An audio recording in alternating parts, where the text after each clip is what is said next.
Habirbari union Sonabangla উচ্চ বিদ্যালয়ের পক্ষ থেকে আমি জাহিদুল ইসলাম তোমাদের অনলাইন ক্লাসে স্বাগত জানাচ্ছি। আজকে দশম শ্রেণীর গণিত বিষয়ে সুশীল ধারা নিয়ে আলোচনা করব। তোমরা যারা আজকে অনুষ্ঠান দেখছো খাতা কলম নিয়ে বসো এবং আমার সাথে আজকে এই ক্লাসটি করো। প্রথমেই সুশীল ধারা। প্রথমে সুশীল ধারা নিয়ে আলোচনা করতে গেলে তোমাদের মনে প্রশ্ন জাগতে পারে সুশীল ধারা কেন প্রয়োজন বা সুশীল ধারা দিয়ে আমরা কি কাজ করব। আমরা যদি তোমরা নিশ্চয়ই নাটক দেখো, সিনেমা দেখো, সেখানে দেখো যে সিনেমার স্ক্রিপ্ট গুলো পরপর কাহিনী অনুসারে সাজানো থাকে। এই যে সাজানোটা মূলত এটাও একটা ধারা। এরকম আমরা দোকানের পণ্য সাজাতে আরো বিভিন্ন কার্যক্রমে আমরা ধারাটি ব্যবহার করে থাকি। শুরুতে যদি আমরা ধারা সংজ্ঞা নিয়ে আলোচনা করি এবং তাহলে তোমরা কি জানতে পারবে। শুরুতে দেখো আমি তোমাদের জন্য একটি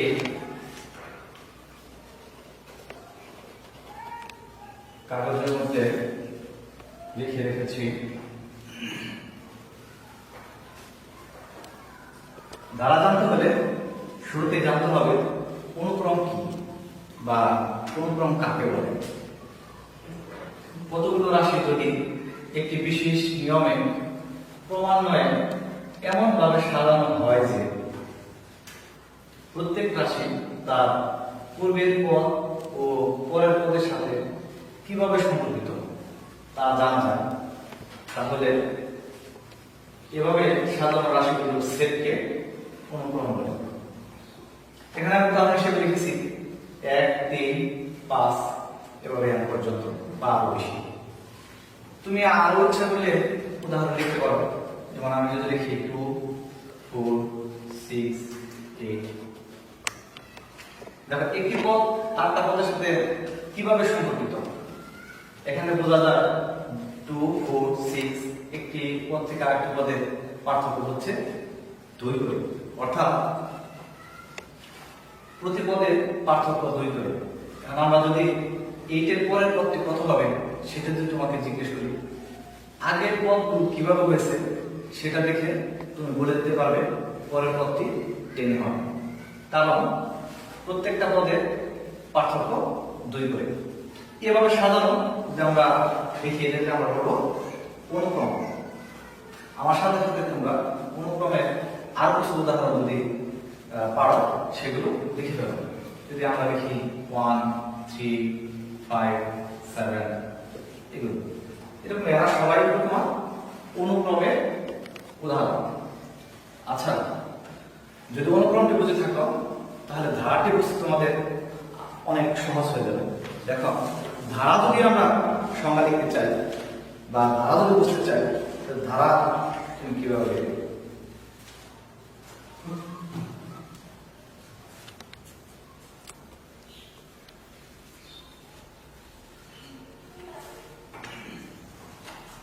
এই যে অনুক্রমের পদগুলিকে আমরা লিখেছি, এই পদগুলোকে যদি আমরা প্লাস বা যোগ চিহ্ন দিয়ে লিখি তাহলে আমরা সেই অনুক্রমকে তখন বলবো ধারা।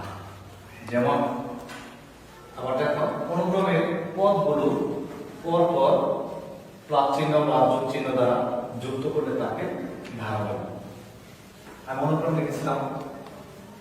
এখন যদি এই অনুক্রমের পদগুলোকে যোগ চিহ্ন দিয়ে লিখি, যেমন 2 + 4 + 6 + 8 প্লাস, অথবা যদি লিখি 1 + 3 + 5 + 7 প্লাস, আমরা যে অনুক্রমগুলো লিখেছিলাম সেই অনুক্রমগুলো থেকেই ধারা তৈরি করেছি। আমাদের অনেক প্রকারের ধারা আছে, তার মধ্যে তোমাদের নবম দশম শ্রেণীতে প্রধান দুটি ধারা নিয়ে আলোচনা করা হয়েছে। সে দুটি ধারা, একটি হলো সমান্তর ধারা, অপরটি হলো গুণোত্তর ধারা। সমান্তর ধারাটি নিয়ে আমরা আজকে আলোচনা করব। তবে দুটি ধারা সংজ্ঞা আমি কাগজে লিখে রেখেছি, তোমাদেরকে একটু দেখাচ্ছি। দেখো, সমান্তর ধারা কাকে বলে? কোন ধারা যে কোনো পদ ও তার পূর্ববর্তী পদের পার্থক্য সবসময় সমান হলে তাকে সমান্তর ধারা বলে। যেমন এখানে আমি লিখেছি 2, 4, 6, 8, এখানে প্রতি দুটি পদের পার্থক্য 2 করে। যেমন এই দুটো পদের পার্থক্য 2, এই দুটো পদের পার্থক্য 2, এই দুটি পদের পার্থক্য 2। আমাদের সঙ্গে এটাই বলা হয়েছে, কোন ধারা যে কোনো পদ ও তার পূর্ববর্তী পদের পার্থক্য সমান হলে তাকে আমরা বলবো সমান্তর ধারা। তোমরা আর উদাহরণ দেখতে পারো, 5 + 10 + 15 + 20, এরা সবাই সমান্তর ধারা, কারণ প্রতি দুই পদের পার্থক্য সবসময় সমান। এরপরে গুণোত্তর ধারা। গুণধারা যে কোনো পদ ও তার পূর্ববর্তী পদের অনুপাত সবসময় সমান হলে তাকে গুণোত্তর ধারা বলে। এখন দেখো, আমরা যদি গুণোত্তর ধারা উদাহরণ দেখি, এখন যদি আমরা লিখি এখানে 5 + 10 + 20 + 11, লক্ষ্য করো প্রথম দুই পদের পার্থক্য, প্রথম দুই পদের অনুপাত 2, দ্বিতীয় এবং তৃতীয় পদের অনুপাত 2। তার মানে বলা যায় যে এখানে প্রতি দুই পদের অনুপাত সবসময় সমান। এই কারণে আমরা এটিকে বলবো গুণোত্তর ধারা। তোমাদের এই বইয়ে প্রথম যে অনুসরণী সসীম ধারা, সেখানে সমান্তর ধারা নিয়ে আলোচনা করা হয়েছে, এবং দ্বিতীয় যে অনুসরণী সেখানে গুণোত্তর ধারা নিয়ে আলোচনা করা হয়েছে। যেহেতু আজকে ধারা প্রথম ক্লাস, সেক্ষেত্রে আমরা প্রথমে সমান্তর ধারা নিয়ে আলোচনা করব। দেখো,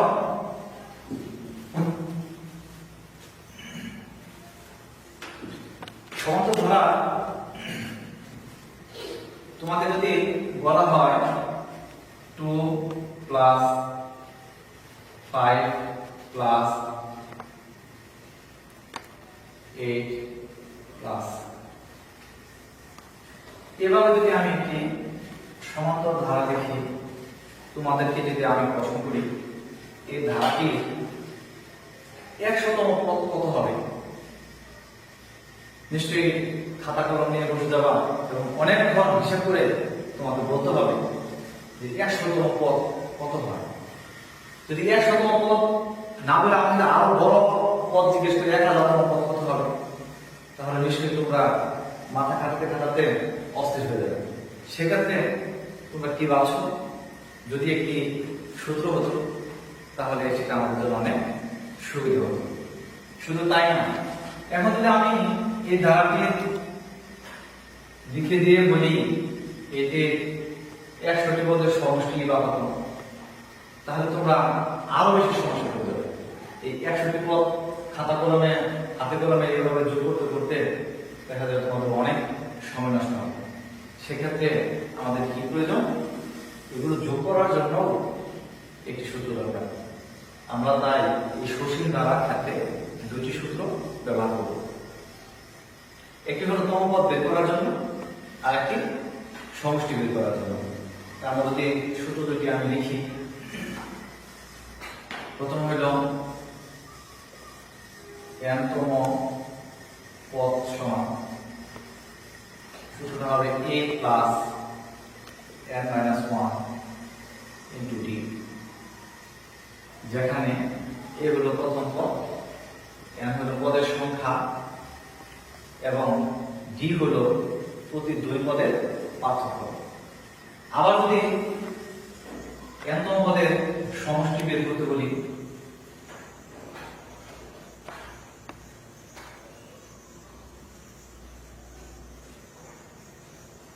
n-তম পদের সমষ্টি বের করতে বলি, সেক্ষেত্রে তুমি n-তম পদের সমষ্টিকে Sn দ্বারা প্রকাশ করতে পারো।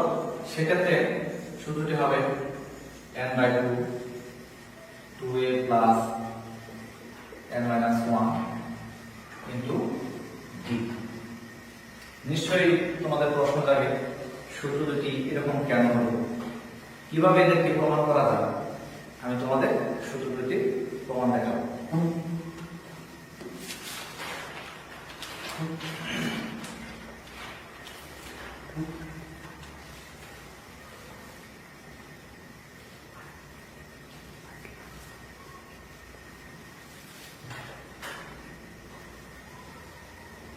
n নম্বর পদের সূত্র লিখেছিলাম a plus n minus 1 into d এবং n তম পদের সমষ্টি লিখেছিলাম n by 2 2a plus n minus 1 into d।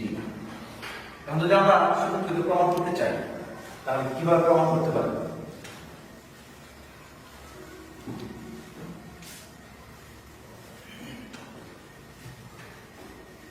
এখানে প্রথম পদ a, তাহলে আমরা লিখতে পারি এখানে প্রথম পদ a, n হলো পদের সংখ্যা,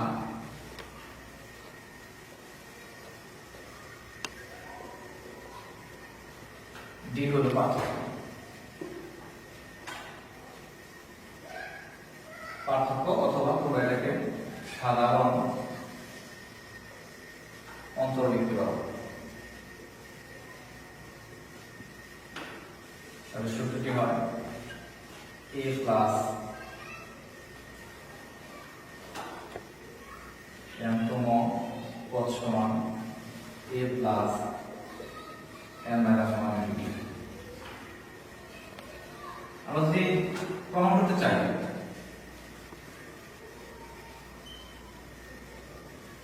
প্রথম পদকে আমরা a দ্বারা প্রকাশ করছি। দেখো তো প্রথম পদকে কিন্তু আমরা a plus 1 minus 1 into d এটা দিয়ে লিখতে পারি। যদি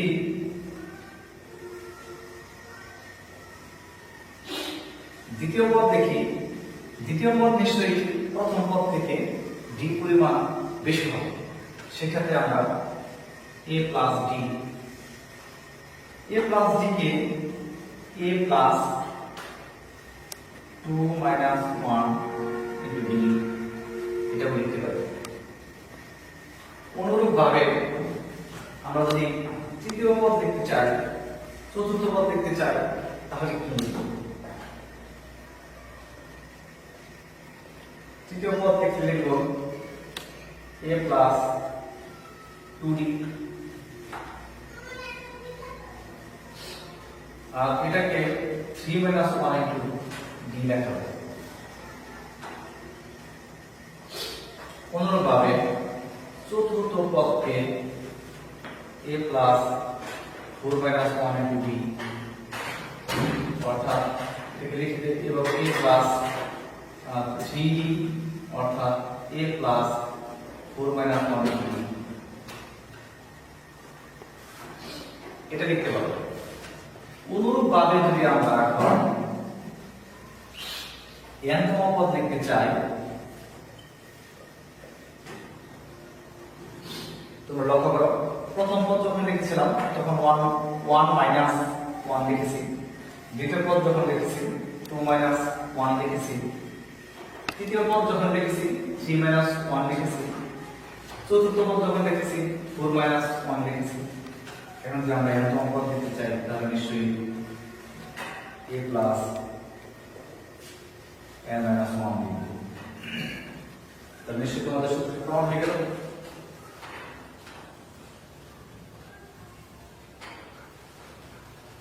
এখন আরেকবার দেখো n তম পদ সমান a plus n minus 1 into d। এরপরে যদি আমরা সমষ্টি সূত্রটি লিখি তাহলে কি লিখব?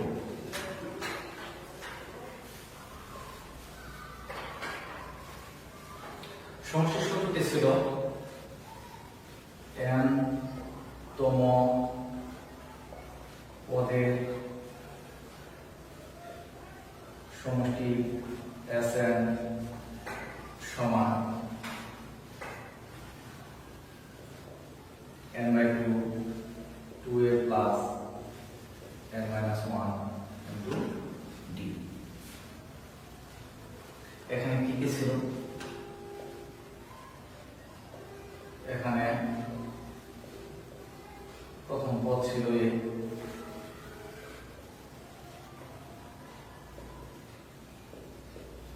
পদের সংখ্যা ছিল n, সাধারণ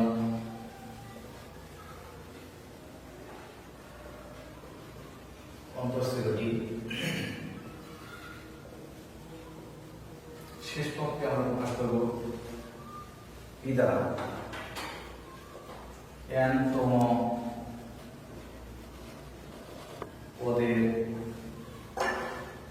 সমষ্টিকে প্রকাশ করব Sn দ্বারা। যদি এটা হয় তাহলে নিশ্চয়ই আমরা এমন লিখতে পারি n তম পদের সমষ্টি Sn সমান প্রথম পদটা a, দ্বিতীয় পদটা a প্লাস d, তৃতীয় পদটা a প্লাস 2d। এভাবে আমরা যদি পদগুলোকে বিপরীত ক্রমে লিখি তাহলে Sn সমান p, p এর আগের পদটি ছিল p মাইনাস d, তার আগের পদটি ছিল p মাইনাস 2d। এভাবে এখন যদি আমরা এদেরকে যোগ করি, এখানে হয় 2Sn, এখানে দেখো তো a এবং b যোগ করলে এটা হবে a plus b, a plus d এবং p মাইনাস d যদি যোগ করি তাহলে a কে প্লাসের d এবং a কে মাইনাসের d কাটা যাবে, থাকবে a প্লাস p। অনুরূপভাবে এখানেও থাকবে a প্লাস p এবং এটাও থাকবে a প্লাস p। এখানে a প্লাস p যদি n সংখ্যক পদের হয় তাহলে আমরা লিখতে পারবো n into a plus p। যদি Sn রেখে 2 কে ডান দিকে নিয়ে যায় n/2 a প্লাস p। এখন যদি আমরা তম পদের সূত্র বসাই তাহলে হবে n/2 a plus n-1 into t। তাহলে সূত্রটি দাঁড়ায় Sn সমান n/2 into 2a plus n-1। তাহলে আমরা এখানে এই সূত্রটি প্রমাণ করতে পারলাম।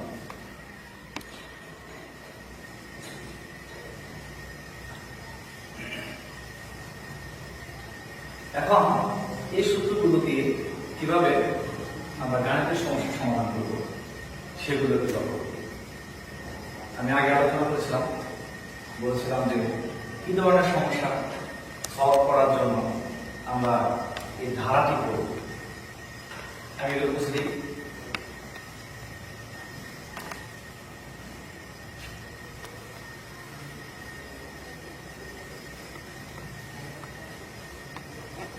দেখো, আমি এখানে দুটি সমস্যা লিখেছি।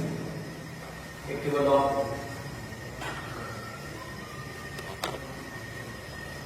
সেভেন প্লাস 12 প্লাস 17 প্লাস, এখানে বলা হয়েছে 30টি পদের সমষ্টি কত। এবং আরেকটি সমস্যা 5 প্লাস 8 প্লাস 11 প্লাস দ্বারা 383তম পদ কত। আমরা কিছু সমস্যাকে আগে ভুলে লিখে নিই। 5 প্লাস 8 প্লাস 7 প্লাস, আমরা শুরুতেই এই সমস্যাটিকে সমাধান করব। তাহলে কি পাওয়া যাবে। যদি সমস্যাটি সমাধান করে শুরুতেই কি কি পদের মান এখানে দেওয়া আছে সেগুলো লক্ষ্য করো। দেখো প্রথম পদ কত,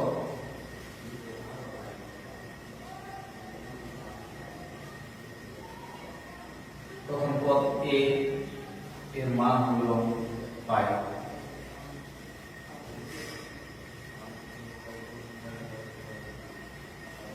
সাধারণত ডি,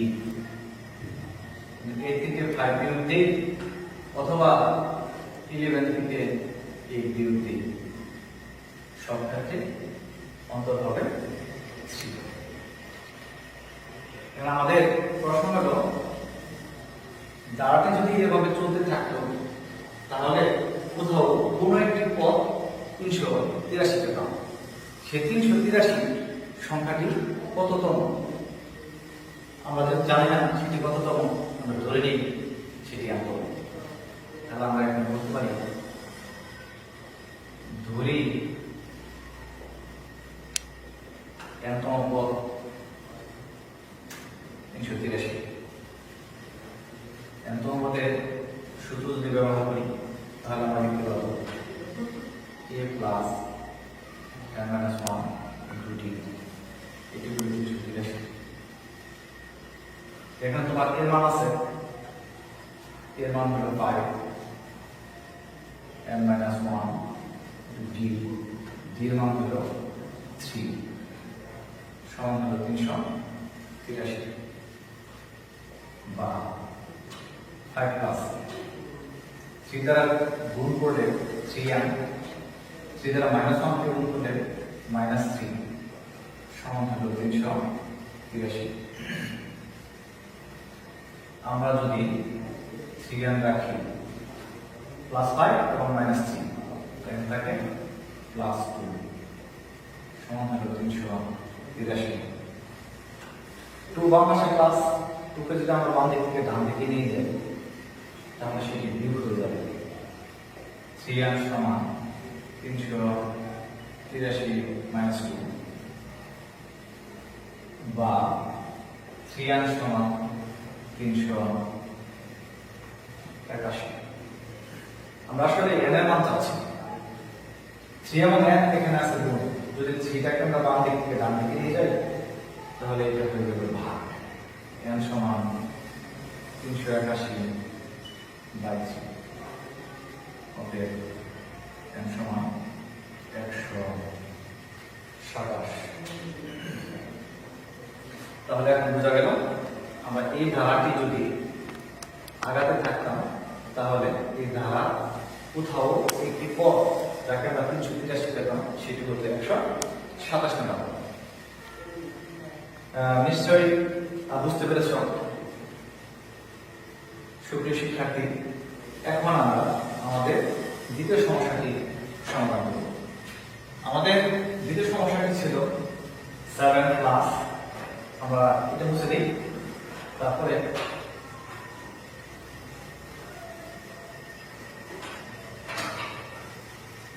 7 প্লাস 12 প্লাস 17 প্লাস এভাবে প্রশ্ন ছিল ধারাটি 30টি পদের সমষ্টি কত। 30টি পদ যদি আমরা পর লিখে যোগ করি তাহলে আমরা কত পাবো, সেটি হলো আমাদের বিষয়বস্তু। এখানে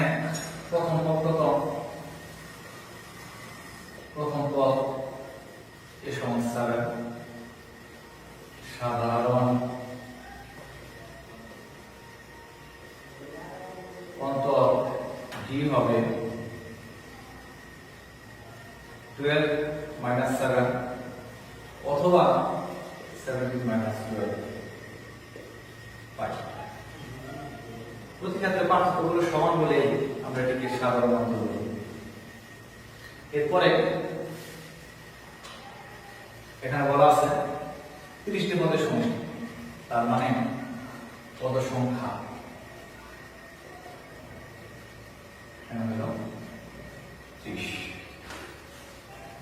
30টি পদের সমষ্টি বের করতে হলে আমরা n-তম পদের সমষ্টির যে সূত্র সেই সূত্রটি ব্যবহার করব।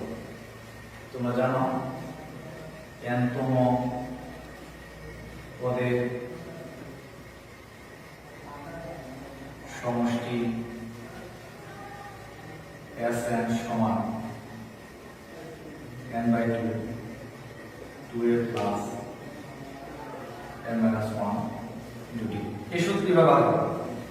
কিন্তু আমরা যদি 30টি পদের সমষ্টি লিখতে চাই তাহলে লিখব 30 পদের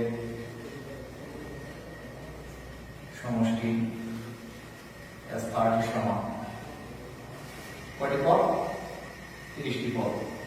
আমরা এর করতে 3 বসে দেব into 2a plus n 30 minus 1 into d। আমাদের বাকি যে পদের মানগুলো জানি তাদেরকে যদি বসিয়ে দিই তাহলে 15 এখানে হয় 2 গুণ এর মান ছিল 7 প্লাস এখানে যদি আমরা বিয়োগটা করে নিই এখানে থাকে 29 গুণ ডি এর মান হলো 5। এখন আমরা এটার সমাধান করি 15 7 গুণে 14 5 এর সাথে যদি আমরা 29টি গুণ করি তাহলে গুণফল হয় 145। এখন আমরা যোগ করে নেব প্রথম উদাহরণের ভিতরে তার সাথে 15কে গুণ করব। দেখো এটা যোগ করলে কত হবে? 9 5 এবং 1।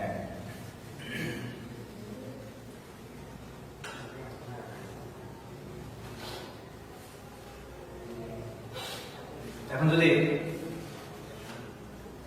এই 15 এর সাথে 159কে গুণ করি তাহলে তোমাদের যে গুণফলটি আসবে সেই গুণফলটি হবে আমাদের আজকের এই অঙ্কটি সমাধান, অর্থাৎ 30টি পদের সমষ্টি। 30টি পদে 2385। তাহলে এই ধরনের আরো যত সমস্যা আছে তোমরা নিশ্চয়ই সেগুলোকে সমাধান করতে পারবে। এখন যদি এই ধরনের আরো কিছু বাড়ির কাজ তোমাদের দিয়ে দিই তোমরা নিশ্চয়ই সেগুলো সমাধান করতে পারবে। দেখো আমি তোমার উদাহরণ কিছু হোমওয়ার্ক লিখে রেখেছি, তোমরা করে দাও। 5 plus 7 plus 9 plus এর 20তম পদ কত? 20তম পদ কত? তারপরে আরেকটি লিখেছি 2 plus 4 plus 6 plus 30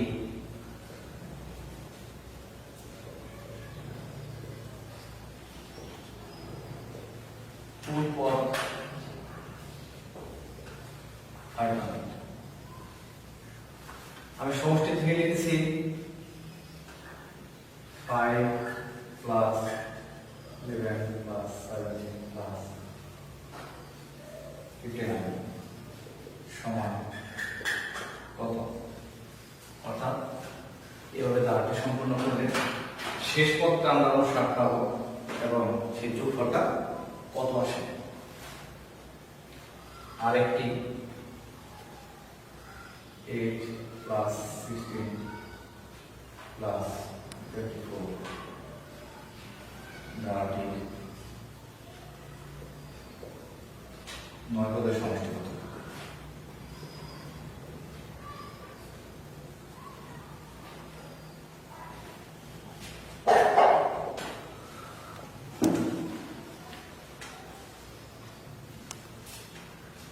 সুপ্রিয় শিক্ষার্থী, তোমরা নিশ্চয়ই আজকের এই ক্লাসে সসীম ধারা এবং সসীম ধারা সম্পর্কিত যে সমস্যা সমাধান সেগুলো তোমরা করতে পারবে তো আজ এ পর্যন্তই। আগামী কোনো একদিন আমরা আবার নতুন আরেকটি চ্যাপ্টার নিয়ে অথবা এই অধ্যায়ে যদি কোনো সমস্যা থাকে সেগুলো নিয়ে আরেকটি ক্লাস করব। তোমরা জানো বর্তমান যে মহামারী, যে কোভিড-19 যে সমস্যা, তোমরা কখনোই আতঙ্কিত হবে না, তবে সচেতন থাকতে হবে, নিয়মিত স্বাস্থ্যবিধি মেনে চলবে। সবাই সুস্থ থাকো, সুন্দর থাকো, ভালো থাকো, এই প্রত্যাশা